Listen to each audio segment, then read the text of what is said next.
Hi, everybody. Welcome to Christian Homestead. My name is Jared. The new September Liahona is out. And you have these 3 articles in a row right here that talk about the Family Proclamation because this year is the 30th anniversary.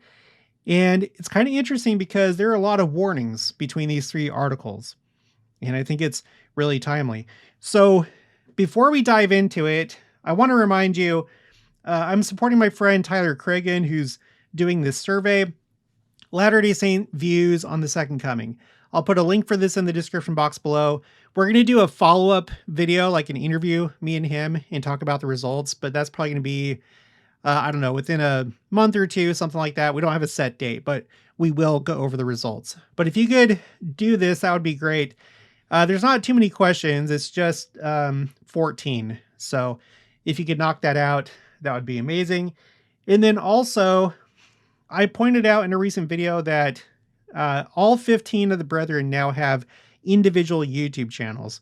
And in that video, I put the link for all the channels in the description box. But in case you didn't see, just go to my homepage and then go down to my featured channels. And then you have all the brethren right here. I'm going to put them first because these are the people that we should be listening to first.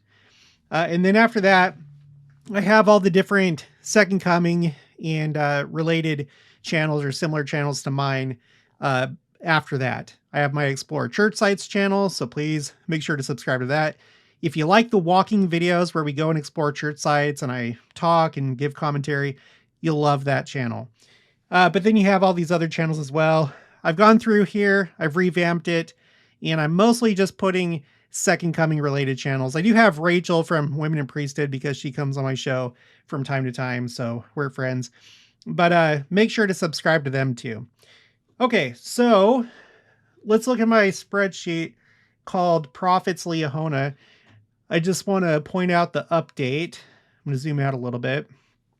So last year, in the lead up to the October 2024 General Conference, there was a flurry of issues of the Liahona that had 2 articles from apostles, right? And then we've had a couple this year. In fact, President Nelson already did his Liahona article for the year, not too long after his October Liahona article.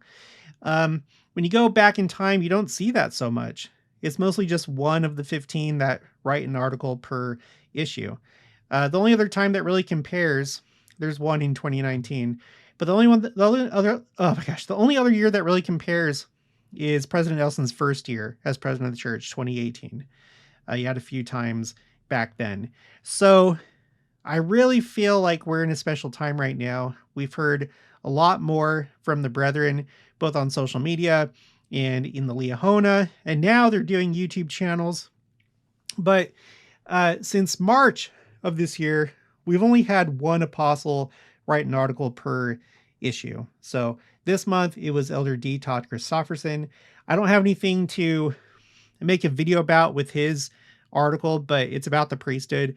Make sure to read it. I would always read every article that they do in each issue of the Liahona.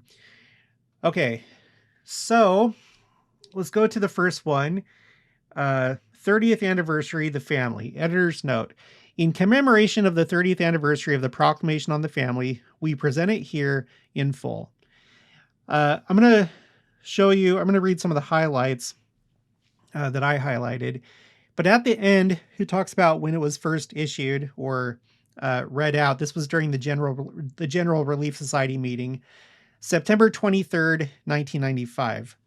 Now, this is on my radar because my friend Jen with Christian Fire Poppy, she has her eye on this date, on this anniversary. It's the 30-year anniversary. She did a video, this one right here, titled September 23rd and the Year of Melchizedek's Favor, Ancient Scroll Prophecy. You might want to check that out. She likes to do deep dives into lots of interesting information. I'll put a link for this in the description box below. But it was because of her that I realized that the anniversary, the 30th anniversary, is going to fall on the 23rd of this year, or the 23rd of September this year, which happens to be the first day of Rosh Hashanah on the Hebrew calendar. I don't think that that's an accident. Remember, Rosh Hashanah is the Feast of Trumpets. One of the primary features, of course, there's a lot more to it, but one of the primary features is the blowing of the shofar or the trumpet, the ram's horn. It's a call to repentance. It's a warning call. You're supposed to hear that and prepare yourself for 10 days later when you have Yom Kippur, the holiest day of the year, the Day of Atonement. Okay? So a warning call. And I just told you a little bit ago that these 3 articles have a lot of warnings in them. The proclamation on the family itself is a big warning to the nations of the world and to all families. So I think that's pretty stunning. And then also, before I read my highlights, I want to point out, so I don't know when it was several months ago. It may have even been last year, actually. I can't remember. But we were talking about the Living Christ, which was issued on January 1st of the year 2000. It talks about Isaiah 40 verse 5 that talks about, I've already forgotten because it's been so long since we've talked about it. And the glory of the Lord shall be revealed, and all flesh shall see it together. It's a second coming verse. Well, back when we were talking about this a lot more, it was pointed out that the only ones that are still alive that originally signed this are President Nelson right here, President Dallin H. Oaks, and then we have right here, President Holland and President Eyring. Those are the only 4. And what's interesting is that out of the 15, if you made a list of all of them by seniority, President Nelson is right in the middle. You have 7 on either side.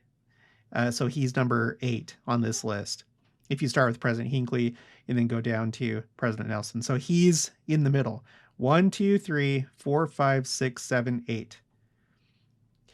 And I don't know. And then you have like these groups of 2. You have President Nelson, President Oaks right here, right next to each other. And then at the very end, President Holland, President Eyring. Now in 2025, they're getting older and older. President Nelson is about to turn 101 pretty soon. I feel like there's something to that. Furthermore, with the Living Christ, it turns out that it's exactly 700 words long. You see the word counter down here at the bottom left? 700 words. Now, I checked with the Family Proclamation, and when you take away the title of it, you get close to 600 words exactly, but I don't think there's anything going on here. But I do with the Living Christ. Okay, so let's go back here. I just want to point out these things that are said, just some of the key warnings and things that we struggle with in this day and age. Gender is an essential characteristic of individual pre-mortal. So before you got your physical body, your spirit, pre-mortal, mortal, and eternal identity and purpose. So God did not get it wrong, and that's something that not everybody accepts nowadays. Later on, we declare that God's commandment for his children to multiply and replenish the earth remains in force. There are a lot of people, a lot of groups, a lot of forces out there that want to limit the size of families. There's different ways to do it. Everything ranging from abortion to discouraging marriage to encouraging you to put off marriage, focus on your career, just do anything but have children and have a proper family. There's lots of those kind of philosophies and organizations out there that are fighting for that. Some of them are of like a scarcity mindset. They're worried about overpopulation. And so that's the driving force for some of them. Other people are just simply selfish, and they don't want to have the taboo or stigma of not having children. They do want to focus on their careers, or they want to focus on vacations, or they want to focus on anything other than having a family. And so they have to try and change the narrative so that they feel like the spotlight's not on them. And I'm not trying to be mean. If you've been struggling with having children, like your struggles are obviously between you and the Lord. But I think there are those that clearly do not like family and do not like children, and then those that do, and then those that are trying to do what's right. I'm just trying to say there's a lot of different forces out there that are acting against the family. Continuing, we further declare that God has commanded that the sacred powers of procreation are to be employed only between man and woman, lawfully wedded as husband and wife. That's another big issue today. Husband and wife have a solemn responsibility to love and care for each other and for their children. Children are an heritage of the Lord, Psalm 127:3. Parents have a sacred duty to rear their children in love and righteousness, to provide for their physical and spiritual needs, and to teach them to love and serve one another, observe the commandments of God, and to be law-abiding citizens wherever they live. Husbands and wives, mothers and fathers will be held accountable before God for the discharge of these obligations. That's a warning for each of us individually. We can't just neglect our kids. We can't just focus on career and fun and entertainment. We can't just focus on our social life. We need to teach our children and spend time with them. They should be our priority. They are what the Lord has given to us to be a caretaker of. And there are people that are neglectful, people that just focus mostly on themselves. Okay, continuing. Children are entitled to birth within the bonds of matrimony and to be reared by a father and a mother who honor marital vows with complete fidelity. By divine design. Okay, by divine design. I should have highlighted that. Let's do it right now. Put it in red. Fathers are to preside over their families in love and righteousness and are responsible to provide the necessities of life and protection for their families. Mothers are primarily responsible for the nurture of their children. In these sacred responsibilities, fathers and mothers are obliged to help one another as equal partners. Disability, death, or other circumstances may necessitate individual adaptation. So another thing that we struggle with, especially this big focus on career and your legacy, which your true legacy is your children. But other people have worldly legacies and they want to climb the social ladder, climb the corporate ladder, whatever, make themselves stand out and feel special. And I think it's good to have a career, but we should put our children first. And I'll tell you right now, that's something that my wife and I have decided to do, is for my wife to stay home, and I've provided for the family, and we haven't been rich, but we have been taken care of by the Lord, and we've been able to do lots of fun things and live in good places and have a good home life. It's been good. I wouldn't trade it for anything else. It's been a huge blessing. That's how I was raised, and so that's what I wanted for my kids. Continuing, we warn that individuals who violate covenants of chastity, who abuse spouse or offspring, who fail to fulfill family responsibilities, will one day stand accountable before God. We further we warn that the disintegration of the family will bring upon individuals, communities, and nations the calamities foretold by ancient and modern prophets. Now, I wish that I had all the data. I wish that I could have everything. But the best that I can do for this video is show you earthquakes, for example, since 1995. 1995 is right here, okay? This is total deaths by year from earthquakes. Since that time, we've had these huge earthquakes. There was one in the year 2004 that caused a huge tsunami in Indonesia, killed over 200,000 people. We had the Haitian earthquake of 2010, over 200,000 people. In 2008, you had this one that almost got to 100,000 people. And then more recently, in 2023, the earthquake that affected Turkey and Syria, that got to 64,000. That's the same one that split the Turkish Mount of Olives into two. There was a literal Mount of Olives, an olive grove, on a similar mountain that looks just like the Mount of Olives in Jerusalem, that literally split into two. Just search it up. I've done videos about it before. But it would seem to me, based on the data that I've collected, that we've had deadlier earthquakes since 1995. Also, I've been tracking wildfires across the world. This is my spreadsheet for the largest and deadliest and most destructive wildfires. So record-breaking wildfires of those three categories. When you put it on a chart and you tally them by year, this is what the chart looks like. Here's 1995, and here's all the record-breaking wildfires. The largest, deadliest, and most destructive. There's a definite trend there, and it's pretty dramatic. And part of that is you have all these towns and cities and neighborhoods that have been completely destroyed by wildfires.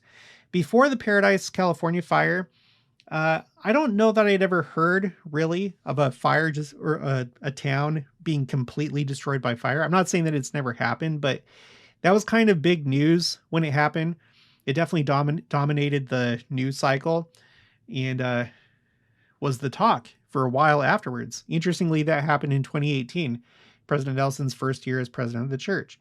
And since that time, you've had a whole bunch of other towns that have been destroyed, notably Lahaina, of all places, Hawaii, destroyed by a fire. Lahaina.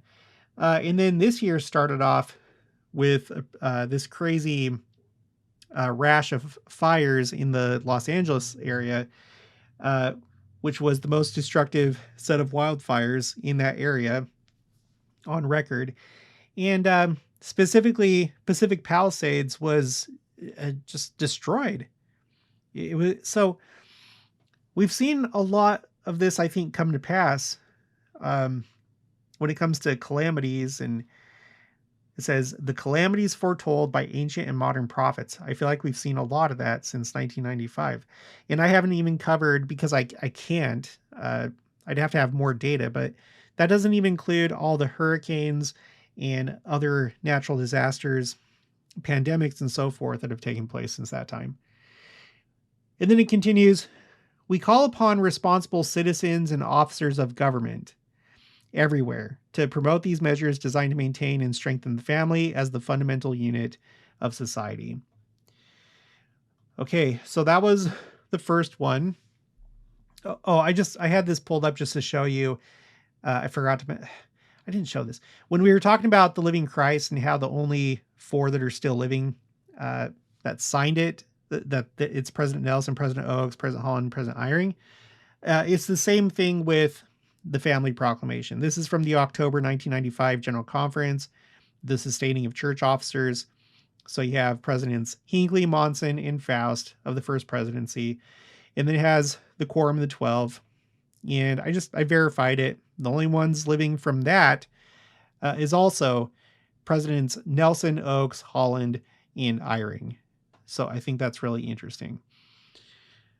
Okay, now here's the next article in the September 2025 Liahona. It's called For Our Day. On September 23rd, 1995, President Gordon B. Hinckley addressed a gathering of Relief Society sisters and introduced The Family, a Proclamation to the World.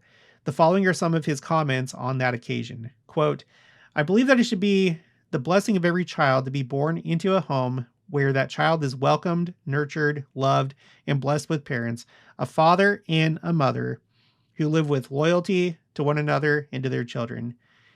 The more surely you rear your children in the ways of the gospel of Jesus Christ with love and high expectation, the more likely that there will be peace in their lives. With so much, now pay attention to this, thinking about warnings in this issue of the Liahona.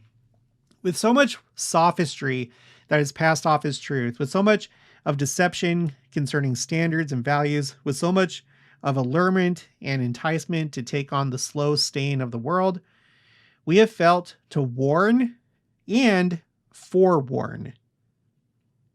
You guys, he's a prophet, and they knew what was coming down the line. They knew that things were going to get worse as we approached the second coming. And it's come true. There's a lot of things that the church has put out that's been put out ahead of time, because that's the benefit of having a prophet. They can see into the future. The Lord reveals things to them. The Spirit speaks to them They are prepared ahead of time to prepare the church and the world for what's ahead.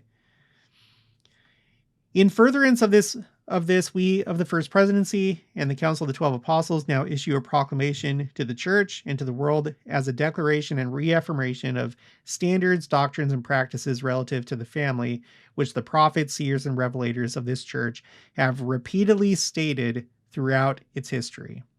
So it's nothing new. It's sad that it has to be reiterated, that it has to be repeated, but it does. Continuing, we commend to all a careful, thoughtful, and prayerful reading of this proclamation.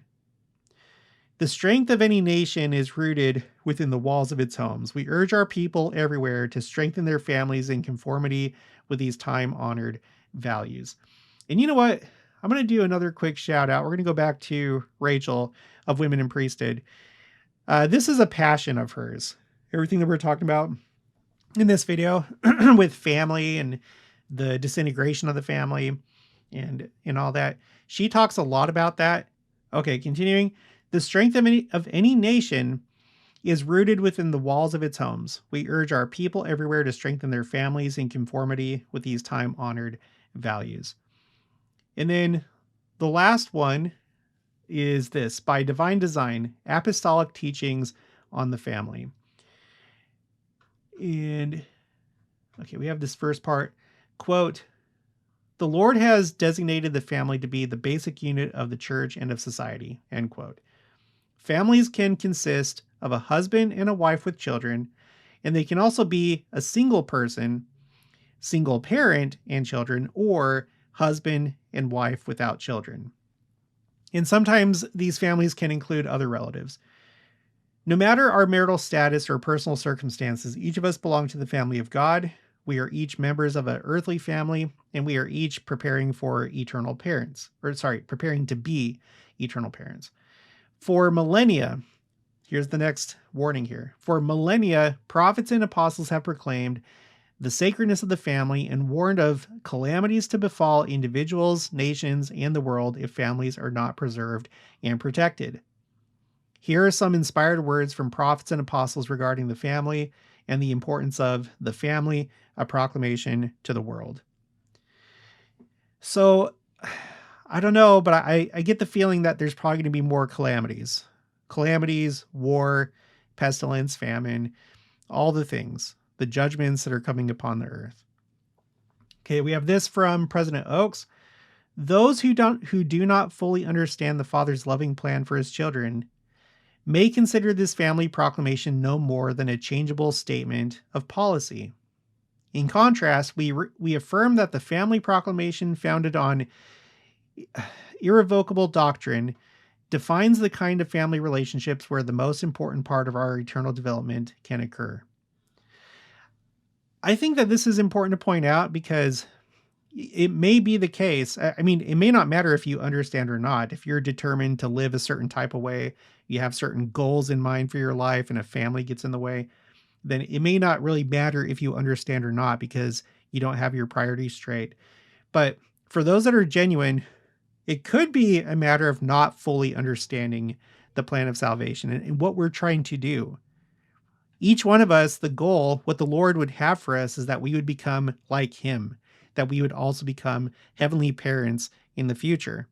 And there's only one way to do that. There's only one way to have spirit children, to continue this process, the work of our Heavenly Father. We get to do that if we're found worthy and we become exalted. And you can't do that outside of what the Lord has defined.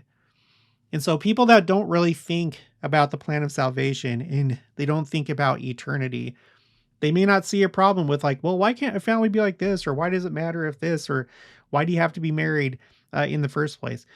It's because when you're given that much power as an exalted being, when you become a God, you have to have, number one, you have to be perfect, but there also has to be order.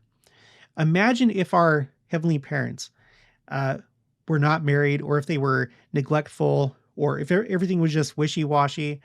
Imagine if they didn't live the gospel, but they still had all that power.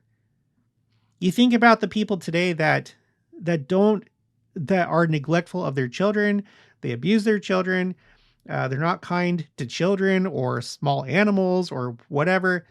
People like that cannot be given that kind of power, right? Or people that don't have their priorities straight. They want to focus more on themselves. You can't have someone like that in eternity with all that power if they're just going to focus on themselves and not focus on others, their offspring. That's why this is so important. We're talking about a lot of power. Imagine if our Heavenly Father, and this is a horrifying scenario, but imagine if he was abusive and there's nothing that you could do about it because he's God and we're just mortals. So that's why everything is so strict, why eventually we have to become perfect, and it has to be done according to this order, the family unit and eternal marriage, because that's how it works, and that's how everyone is blessed and safe and protected. Okay, continuing. Physical intimacy is reserved for marriage. This is from President Jeffrey R. Holland. Human intimacy is reserved for a married couple because it is the ultimate symbol of total union, a totality and a union ordained and defined by God. From the Garden of Eden onward, marriage was intended to mean the complete merger of a man and a woman, their hearts, hopes, lives, love, family, future, everything. This is a union of such completeness that we use the word seal to convey its eternal promise. And I can't go over it in this video, but I feel like there's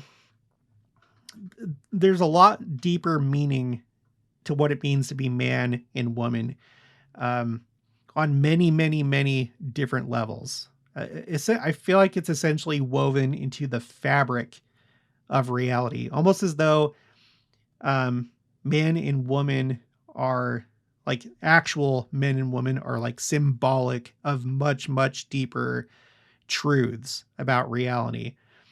But I don't really go too much into that stuff. There's other channels that cover that kind of thing. I feel like you also learn a lot about that in the endowment when you think about the symbols and when you just ponder and think about these things.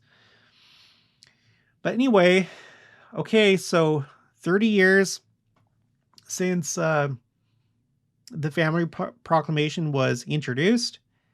It's most likely a very important milestone. And this issue of the Liahona that commemorates the 30th anniversary was full of warnings. It's unfortunate that we have members of the church that will say, for example, that the Family Proclamation is problematic. I've heard that before. Problematic. As though they know better than God. God who reveals these things to his prophets. There's some people that, if you don't have a very strong testimony, you may just see the church as just an organization. You may not really believe in God, or you may not really believe that he's speaking through the prophets and that this is his church. It's a church of order, and that these are eternal principles, not just, what's popular today. And that's what other churches do. Other churches, they change with the trends of the world because they don't believe in modern day prophets like we do. And they think that, we need to affect change and we need to change our church. And some churches do that. And then they end up having big schisms where you have the people that hold on to the traditional values and then the people that go off, down their worldly paths. It's a crazy time that we live in, but I think that things are going to continue to get worse. We're going to see more calamities as the world continues to go down this path. So, all right, well, that's going to be it for this one. I'll talk to you guys later.